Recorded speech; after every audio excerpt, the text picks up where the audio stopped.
والسلام عليكم الاخوات ديالي، كي دايرين؟ نتمنى ان شاء الله يلقاكم هذا الفيديو نتوما في اتم الصحه والعافيه ان شاء الله. مع فيديو جديد ووصفه جديده. هذا الفيديو غادي نشارك معكم ان شاء الله الحرشه او البسبوسه بالليمون، مع الكريمه اللي كنديرو فوقها حتى هي بعصير الليمون او البرتقال. الا بغيتو تتابعوا الوصفه وتشوفوا المقادير خليكم معايا حتى نهايه الفيديو ومرحبا بكم. عندي في المقادير، عندي 3 البيضات، عندي قشور برتقاله حكيتهم، عندي كاس لاروب ديال الزيت، عندي كاس لاروب ديال السنيده، ممكن ديري حتى كاس كامل، انا مبغيتش ديرها حلوه. وعندي كاس ديال عصير البرتقال او الليمون. هاد عصير البرتقال ممكن تعوضيه بالحليب، الا ما بغيتيش ديرها بالعصير كديرها بالحليب كتجي حتى هي زوينه، وتنسمي بالفاني. عندي حك ديال دانون ديال الفاني، وواحد القبيصه ديال الملح لتصحيح الذوق، هادي راه ضروري كنديروها.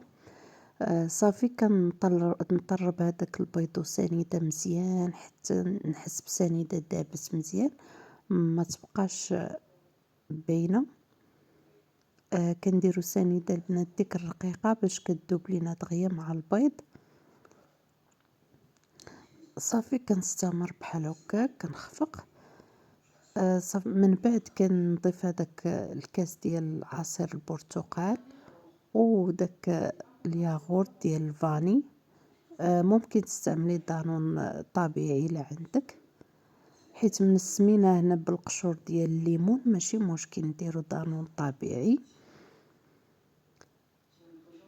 صافي وكنعاود نطرب هذوك المكونات حتى كتندمج ليا مع بعضياتها مزيان، وكنضيف هذاك الكاس اللاروب ديال الزيت. هنا راه كنعبر هذاك الكاس اللي عندي راه نفس الكاس ديال العنبه. صافي وكنضيف حتى دوك قشور البرتقال، ممكن تعوضيهم بقشور الحامض، يعني كتبقى التنسيمه على حساب الرغبه ديال كل واحد. غير دابا حيت موجود الليمون وهذا وقته نستافدوا منه بحال هاد الوصفات. صافي من بعد ما خلط داكشي كامل دوك المواد اللي عندي كنضيف السميده الرقيقه ديال الحلوى. هنايا انا هاد الوصفه راه خدات ليا 3 الكيسان ونص ديال العنبه ديال السميده. صافي وكنضيف 2 ساشيات ديال الخميره حمراء. صافي راه الخليط البنات كنخليوه جاري ما كنقصحوش، حيت كيف كتعرفوا راه السميده كتشرب باقي غادي تشرب ليا هنا. داكشي علاش كنخليه سائل شويه، ما كنديروش ما كنقصحوش.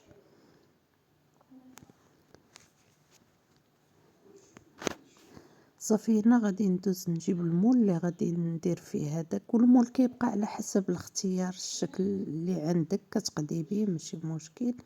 انا خديت هاد المول، دهنته غير بشويه الزيت ولا الزبده اللي متوفر عندك، ودردرته بشويه ديال السميده باش ما تلصقش ليا هذيك الكيكه ديالي او الحرشه.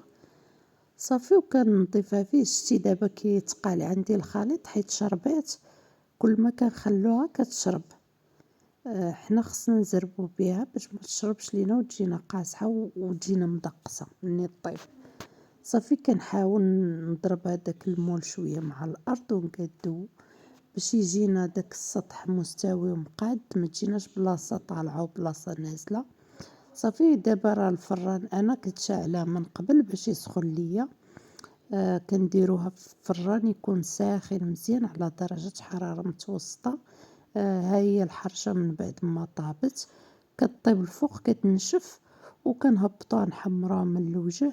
صافي هنا خديت 2 كيسان ديال عصير الليمون، درت معاهم واحد 4 المعالق ديال السنيده وغليتهم فوق البوطه وكنسقيهم كنديرهم على شكل سيرو. الا ما متوفرش عندك العصير ممكن ديري غير الماء وديري فيه السنيده كيف كنديروا السيرو باش كنسقيو ونسقيو به هاد البسبوسه أو حرشة. راه هاد ملي كنسقوها البنات كتجي شاربة وكتجي زوينة، ما كتجيناش ناشفة. اللي كيبغي الكوك راه ممكن يضيف حتى الكوك مع الخليط ديال ملي كنكونو نخلطوه، ممكن تضيفي واحد نص كاس ديال الكوك حتى هو كيجي فيها زوين. انا غير ولادي ما كيبوش ليا الحاجه اللي فيها الكوك. صافي انا مني سقيتها غادي نخليها على جنب حتى تشرب مزيان هداك السيرو. عاد غادي ندوزو باش نديرو داك الكريمه اللي غادي نعمرو بها هاد الكيكه، الحرشة عفوا أو البسبوسة. ممكن ديروها في المول العجيب، داك المول العجيب ونعمروها بديك الكريمة غير من الوسط، أو نديروها غير في مول عادي ونخلو ديك الكريمة خفيفة شوية ونخوها عليها من الفوق. هنايا خديت 2 كيسان ديال عصير البرتقال أو الليمون، وضفت فيهم 2 معالق ديال كريم باتيسير و2 معالق ديال السكر سنيدة. صافي وغادي نضيفهم فوق البوطة حتى يعقد ليا داك الخليط، وكنجيبو كنخويه في داك البلايص اللي خاويين ديال اللي خليت انايا ديال البسبوسة.